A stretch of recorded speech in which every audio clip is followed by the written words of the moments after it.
I'm a diabetic. I am a diabetic. I live with diabetes. I am a type 1 diabetic. I'm a type 1 diabetic. I have type 1 diabetes. I am a type 1 diabetic. I am a type 2 diabetic. These are the faces of diabetes. It's a disease that affects nearly 1 in 10 people in the United States, and right now, there is no cure.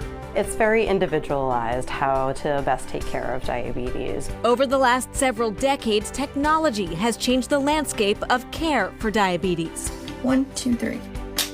From continuous glucose monitors. We have the privilege of serving 425,000 people around the world to help them live better lives. The device is virtually life-proof. To tubeless insulin pumps. Once she realized that she wouldn't need all those shots a day, she really started to kind of buy into it.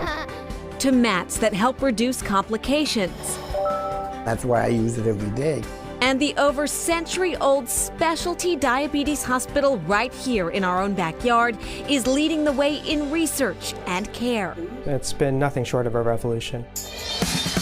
This is Chronicle on WCVB Channel 5. You may know someone who has diabetes. 37 million people in the United States do. But what exactly is the disease? Well, diabetes in and of itself, if it's well managed, you can have a very normal, healthy life. There are 3 types. Gestational, which can happen to women during pregnancy and usually goes away after birth. Type 2, the most common, where the body can't use insulin effectively. And type 1, when the body stops making the hormone insulin entirely. They need to receive insulin by injection or through an insulin pump every single day for the rest of their lives. At the Joslin Diabetes Center in Boston, life-changing stories unfold every day. Joslin is really an all-in-one. Joslin is a research powerhouse. So we still don't know in 2024 what causes type 1 diabetes. So there's a lot of research in understanding the immunological mechanisms that causes this condition. As well as a beacon for diabetes care. Where it's available, the standard of care is you would like to have an endocrinologist, an adult endocrinologist, or like myself, a pediatric endocrinologist for a child or adolescent. A nurse educator is critical. One of those pediatric nurse educators is Julia Griffith, a type 1 diabetic herself who understands what patients are going through. It's really rewarding to be able to help them because I know how important that aspect is firsthand.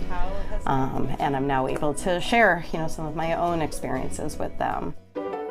Education is vital to a diabetic's care, from how to check their blood sugar level. There is a continuous glucose monitor here. This is a small little device that's placed on the body as well. It continuously monitors glucose levels every few minutes and then sends it to a reader where you can see your blood sugar at any time. To learning about the various options for administering the life-saving drug insulin. Most people today are using either multiple daily injections of insulin or are benefited by something called an insulin pump, which can deliver insulin continuously.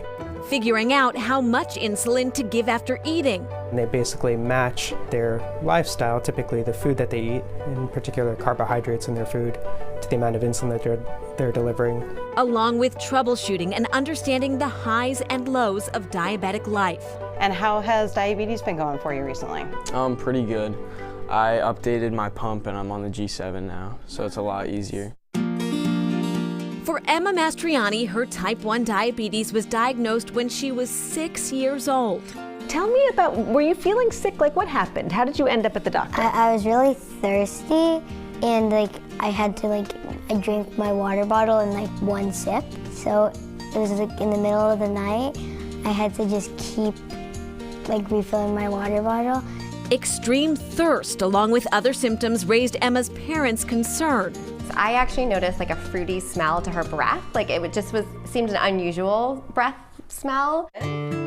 The type 1 diabetes diagnosis was unfamiliar. What did this mean for their family and for Emma's future? And I remember the doctor calling me and I said, oh, does this mean she's gonna need a shot a day? And the doctor goes, she's gonna need a lot of shots a day. And I think at that moment I was like, I know nothing about this. The family was put through a crash course on how to care for their daughter.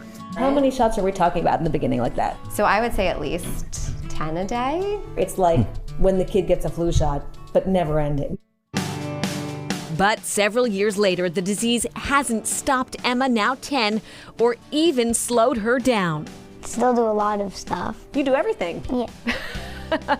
As far as I can tell. I know you're big into sports. I enjoy just like dribbling around a soccer ball or shooting on my mini hoop in my bedroom or just like playing soccer anywhere really. She cares for herself with her parents' help, using a continuous glucose monitor and a tubeless insulin pump, living a life like any other child. She's found a really great support system of kids and friends at school. My main concern was that she would be treated differently because of it, and I haven't seen that happen yet. Of course, we heard a bit about blood sugar and blood glucose levels, which really is just the amount of sugar that's in your blood. Yeah, for non-diabetics, the target is 60 to 100. For diabetics, it's 70 to 180. And so if you're outside those numbers, you're going to probably need some help. Coming up, taking diabetes to TikTok.